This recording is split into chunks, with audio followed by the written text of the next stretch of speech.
let's bring in a cybersecurity analyst, Eddy Willems, who's joining us from Brussels. Mr. Willems, good to have you with us now. Was this a particularly sophisticated attack, in your opinion?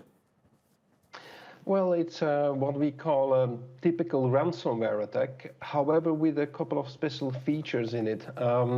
Normally you have something like two kinds of attacks, or you're going to misuse a weakness in the server. But this is likely to be something like somebody who clicked on the wrong link in an email or something like that. And by that, he installed actually something like a backdoor inside the company. And then, of course, the cyber criminals are trying to investigate and slowly progress inside the organization. And what it makes it a little bit special is that they downloaded data this time. So they downloaded something like 100 gigabytes of data. And of course, that could bring the blackmail sum much higher than normal, and that's possibly one of the problems. So it seems like that old perennial of an employee perhaps being a bit lax in their internet security. And what do we know about this group, DarkSide? Well, DarkSide seems to be a very professional group of cyber criminals. They seems to be coming from something like retired ex-gang members from other groups. And they claim to be not to attack hospitals, educational or governmental organizations, actually. Something like a Robin Hood image they have. But of course, that's of course to legalize their actions. And so they have something like an...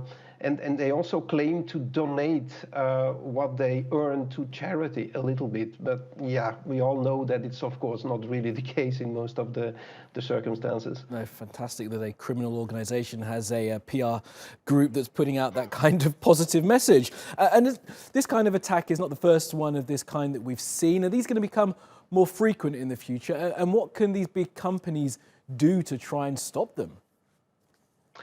Well, definitely, this is something it's becoming a trend at this moment because we see more and more attacks like this one. So that's definitely one of the biggest problems. Now, to solve this, you have, of course, the security measures you can take in place, but also, I think the most valuable thing is, of course, maybe creating or improving the security awareness of the employees. I think that's a very underestimated problem at this moment, and I think this could also help in the solution of this kind of problems in the future. Absolutely. Everybody, if you get a link in an email that you don't recognize, do not click on it. Okay, Eddy Willems, thanks for being with us.